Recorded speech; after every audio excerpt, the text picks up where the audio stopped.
নমস্কাৰ বন্ধু বান্ধৱীসকল আছাম ইউটিউব চেনেলটিলৈ সকলোকে পুনৰবাৰ স্বাগতম জনাইছোঁ। এই ভিডিঅ'টোৰ মাধ্যমেৰে মই লৈ আহিছোঁ অসম পুলিচৰ আৰু অসমৰ সকলো ধৰণৰ কম্পিটিটিভ এক্সামৰ কাৰণে অতিকৈ গুৰুত্বপূৰ্ণ কেইটামান জিকে প্ৰশ্ন। যদিহে এতিয়ালৈকে মোৰ চেনেলটো যিসকলে ছাবস্ক্ৰাইব কৰা নাই প্লিজ ছাবস্ক্ৰাইব কৰি কাষত থকা বেল আইকনটো প্ৰেছ কৰি দিব এনেকুৱা ধৰণৰ প্ৰশ্ন উত্তৰসমূহ সদায় পাই থাকিবৰ কাৰণে। আহক আজি ভিডিঅ'টো আৰম্ভ কৰোঁ। আজিৰ প্ৰথম প্ৰশ্ন, আৰ্য সমাজৰ প্ৰতিষ্ঠাতা কোন আছিল? ইয়াৰ অপশ্যনসমূহ ৰাজা ৰামমোহন ৰয়, ঈশ্বৰ চন্দ্ৰ বিদ্যাসাগৰ, দয়ানন্দ সৰস্বতী, বিবেকানন্দ। ইয়াৰ শুদ্ধ উত্তৰ দয়ানন্দ সৰস্বতীয়ে আৰ্য সমাজৰ প্ৰতিষ্ঠা কৰিছিল। ইয়াৰ পিছৰ প্ৰশ্ন, ২ নম্বৰ, ভাৰতৰ কোনখন ৰাজ্যত সকলোতকৈ প্ৰথমে সূৰ্য উদয় হয়? ইয়াৰ অপশ্যনসমূহ নাগালেণ্ড, মণিপুৰ, মিজোৰাম, অৰুণাচল প্ৰদেশ। ইয়াৰ শুদ্ধ উত্তৰ অৰুণাচল প্ৰদেশত ভাৰতৰ সৰ্বপ্ৰথমে সূৰ্য উদয় হয়। ইয়াৰ পিছৰ প্ৰশ্ন, কাগজৰ উৎপত্তি পোনপ্ৰথমে কোনখন দেশত হৈছিল?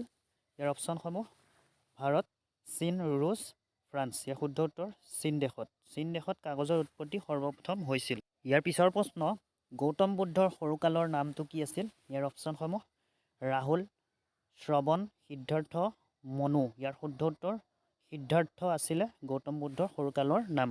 ইয়াৰ পিছৰ প্ৰশ্ন, ভাৰতীয় সশস্ত্ৰ বাহিনীৰ সৰ্বোচ্চ অধিনায়কজন কোন হয়?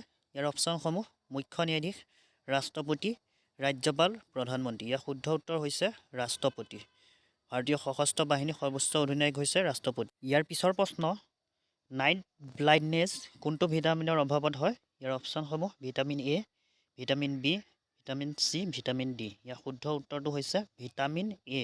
ভিটামিন এৰ অভাৱত নাইট ব্লাইণ্ডনেছ ৰোগটো হয়। ইয়াৰ পিছৰ প্ৰশ্ন, পংগল কোনখন ৰাজ্যৰ জনপ্ৰিয় উৎসৱ হয়?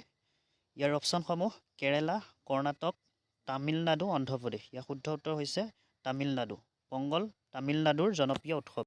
ইয়াৰ পিছৰ প্ৰশ্ন, ইমেইলৰ আৱিষ্কাৰ কৰা ব্যক্তিগৰাকী হৈছে ৰেয় টমলিনছন, লাৰী বিন, চেৰ্জি বিন, ওপৰৰ এটাও নহয়। ইয়াৰ শুদ্ধ উত্তৰ ৰেয় টমলিনছন হৈছে ইমেইলৰ আৱিষ্কাৰক। ইয়াৰ পিছৰ প্ৰশ্ন, টেলিভিছনৰ আৱিষ্কাৰ কোনে কৰিছিল? জনি লিগবিয়াৰ্ড, ষ্টিফেন বেণ্টিং, ষ্টিফেন হকিংছ, ওপৰৰ এটাও নহয়। ইয়াৰ শুদ্ধ উত্তৰটো হৈছে জনি লগিবিয়াৰ্ডে টেলিভিছনৰ আৱিষ্কাৰ কৰিছিল। ইয়াৰ পিছৰ প্ৰশ্ন, ইনকলাব জিন্দাবাদ এই শ্লোগানটো কোনে দিছিল? অপশ্যনসমূহ ভগত সিং, হছৰত মাহানী, সুভাষ চন্দ্ৰ বসু, মহাত্মা গান্ধী। ইয়াৰ শুদ্ধ উত্তৰটো হৈছে হছৰত মাহানীয়ে ইনকলাব জিন্দাবাদ শ্লোগানটো দিছিল। ইয়াৰ পিছৰ প্ৰশ্ন, জালিৱানাৱালাবাগ হত্যাকাণ্ড কেতিয়া সংঘটিত হৈছিল? ইয়াৰ অপশ্যনসমূহ 13 নৱেম্বৰ 1919, 21 নৱেম্বৰ 1919, 13 এপ্ৰিল 1919, 20 জুন 1919। ইয়াৰ শুদ্ধ উত্তৰ 13 এপ্ৰিল 1919 চনত জালিৱানাৱালাবাগ হত্যাকাণ্ড হৈছিল। ইয়াৰ পিছৰ প্ৰশ্ন, ক্ৰিকেট মাই ষ্টাইল গ্ৰন্থখনৰ ৰচক কোন? ইয়াৰ অপশ্যনসমূহ শচীন তেণ্ডুলকাৰ, সুনীল গাভাস্কাৰ, কপিল দেৱ, বীৰেন্দ্ৰ সেহৱাগ। ইয়াৰ শুদ্ধ উত্তৰটো হৈছে কপিল দেৱ। কপিল দেৱে এই গ্ৰন্থখন লিখিছিল। ইয়াৰ পিছৰ প্ৰশ্ন, the good of small things নামক গ্ৰন্থখন কোনে লিখিছিল? ইয়াৰ অপশ্যনসমূহ বিক্ৰম শেঠ, অৰুন্ধতী ৰয়, শশী থাৰুৰ, চেতন ভগত। ইয়াৰ শুদ্ধ উত্তৰ অৰুন্ধতী ৰয়ে the good of small thing গ্ৰন্থখন লিখিছিল। ইয়াৰ পিছৰ প্ৰশ্ন, ভাৰতীয় জাতীয় কংগ্ৰেছৰ প্ৰথমখন অধিৱেশনৰ সভাপতি কোন আছিল?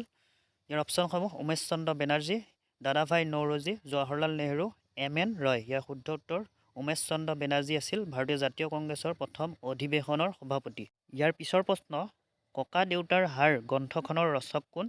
অপশ্যনসমূহ নৱকান্ত বৰুৱা, লক্ষ্মীনাথ বেজবৰুৱা, হোমেন বৰগোহাঁই, নলিনীবালা দেৱী। ইয়াৰ শুদ্ধ উত্তৰ হৈছে নৱকান্ত বৰুৱা। নৱকান্ত বৰুৱাই এই গ্ৰন্থখন লিখিছিল। ইয়াৰ পিছৰ প্ৰশ্ন, মোগল শাসক আকবৰৰ আচল নামটো কি আছিল? ইয়াৰ অপশ্যনসমূহ জালালুদ্দিন মহম্মদ, চলিম, জাহিৰুদ্দিন মহম্মদ, নাছিৰুদ্দিন মহম্মদ। ইয়াৰ শুদ্ধ উত্তৰ জালালুদ্দিন মহম্মদ মোগল শাসক আকবৰৰ আচল নাম আছিল। ইয়াৰ পিছৰ প্ৰশ্ন, শিঙৰি ঘৰ মানে কি? ইয়াৰ অপশ্যনসমূহ গা ধোৱা ঘৰ, নৃত্য কৰা ঘৰ, আহোম ৰজাসকলে অভিষেক পতা ঘৰ, মিচিংসকলৰ ঘৰ। ইয়াৰ শুদ্ধ উত্তৰ আহোম ৰজাসকলে অভিষেক পতা ঘৰটোৰ নাম হৈছে শিঙৰি ঘৰ। ইয়াৰ পিছৰ প্ৰশ্ন, Assamese its formation and development গ্ৰন্থখনৰ ৰচক কোন? ইয়াৰ অপশ্যনসমূহ বাণীকান্ত কাকতি, মহেশ্বৰ নেওগ, হোমেন বৰগোহাঁই, মামণি ৰয়ছম গোস্বামী। ইয়াৰ শুদ্ধ উত্তৰ বাণীকান্ত কাকতিয়ে এই গ্ৰন্থখন লিখিছিল। ইয়াৰ পিছৰ প্ৰশ্ন, আপাত দৃষ্টিত কোনো ধৰ্মৰ লগত সম্বন্ধ নথকা এটি উৎসৱ হ'ল? ইয়াৰ অপশ্যনসমূহ আলি আই লৃগাং, বাথৌ, ভঠেলি, টুচু। ইয়াৰ শুদ্ধ উত্তৰ ভঠেলি হৈছে আপাত দৃষ্টিত কোনো ধৰ্মৰ লগত সম্বন্ধ নথকা এটি উৎসৱ। ইয়াৰ পিছৰ প্ৰশ্ন, শংকৰদেৱৰ বৈষ্ণৱ ধৰ্ম অনুসৰণ কৰা আহোম ৰজাজন কোন আছিল? অপশ্যনসমূহ প্ৰতাপ সিংহ, জয়ধ্বজ সিংহ, গদাধৰ সিংহ, ৰুদ্ৰ সিংহ। ইয়াৰ শুদ্ধ উত্তৰ জয়ধ্বজ সিংহ। ইয়াৰ পিছৰ প্ৰশ্ন, 2020 চনত শ্ৰীমন্ত শংকৰদেৱ বঁটা লাভ কৰা ব্যক্তিগৰাকী হৈছে? ইয়াৰ অপশ্যনসমূহ বশিষ্ঠ, দেৱ শৰ্মা, কনক সেন ডেকা, হোমেন বৰগোহাঁই, ভাৱ প্ৰসাদ চলিহা। ইয়াৰ শুদ্ধ উত্তৰ ভাৱ প্ৰসাদ চলিহাই 2020 চনত শ্ৰীমন্ত শংকৰদেৱ বঁটা পাইছিল। ইয়াৰ পিছৰ প্ৰশ্ন, সত্যপ্ৰিয় পাঠক কোনগৰাকী সাহিত্যিকৰ ছদ্মনাম? ইয়াৰ অপশ্যনসমূহ ভৱেন্দ্ৰনাথ শইকীয়া, হোমেন বৰগোহাঁই, নৱকান্ত বৰুৱা, মহেন্দ্ৰ বৰা। ইয়াৰ শুদ্ধ উত্তৰ ভৱেন্দ্ৰনাথ শইকীয়াৰ ছদ্মনাম হৈছে সত্যপ্ৰিয় পাঠক। ইয়াৰ পিছৰ প্ৰশ্ন, হোমেন বৰগোহাঁই দেৱে কোনখন কিতাপৰ বাবে সাহিত্য একাডেমী বঁটা লাভ কৰিছিল? ইয়াৰ অপশ্যনসমূহ মানুহ হোৱাৰ গৌৰৱ, পিতা পুত্ৰ, হালধীয়া চৰাই বাওধান খায়, কিতাপ পঢ়ৰা আনন্দ। ইয়াৰ শুদ্ধ উত্তৰটো হৈছে পিতা পুত্ৰ কিতাপখনৰ কাৰণে হোমেন বৰগোহাঁই দেৱে সাহিত্য একাডেমী বঁটা লাভ কৰিছিল। ইয়াৰ পিছৰ প্ৰশ্ন, ভাৰতত সেউজ বিপ্লৱৰ পিতৃস্বৰূপ বুলি কাক আখ্যা দিয়া হয়? ইয়াৰ অপশ্যনসমূহ কৈলাশ ত্ৰিপাঠী, অমৰ্ত্য সেন, M.S. স্বামীনাথন, সুন্দৰলাল বহুগুণা। ইয়াৰ শুদ্ধ উত্তৰ হৈছে M.S. স্বামীনাথনক ভাৰতৰ সেউজ বিপ্লৱৰ পিতৃস্বৰূপ বুলি আখ্যা দিয়া হয়। ইয়াৰ পিছৰ প্ৰশ্ন, শেষৰটো প্ৰশ্ন, ইণ্টাৰনেটৰ পিতৃস্বৰূপ কাক আখ্যা দিয়া হয়? ইয়াৰ অপশ্যনসমূহ ভিনটন চাৰফ, লাৰী বিন, আডাম স্মিথ, ওপৰ এটাও নহয়। ইয়াৰ শুদ্ধ উত্তৰ ভিনটন চাৰফক ইণ্টাৰনেটৰ পিতৃস্বৰূপে আখ্যা দিয়া হয়। ফ্ৰেণ্ডছসকল, আজিৰ ভিডিঅ'টোত ইমানেই আছিল। ভিডিঅ'টো চাই যদি ভাল লাগিলে প্লিজ লাইক, কমেণ্ট, শ্বেয়াৰ কৰিব। আৰু যিসকলে চেনেলটো এতিয়ালৈকে ছাবস্ক্ৰাইব কৰা নাই প্লিজ ছাবস্ক্ৰাইব কৰি কাষত থকা বেল আইকনটো প্ৰেছ কৰি দিব এনেকুৱা ধৰণৰ প্ৰশ্ন উত্তৰসমূহ সদায় পাই থাকিবলৈ। ধন্যবাদ।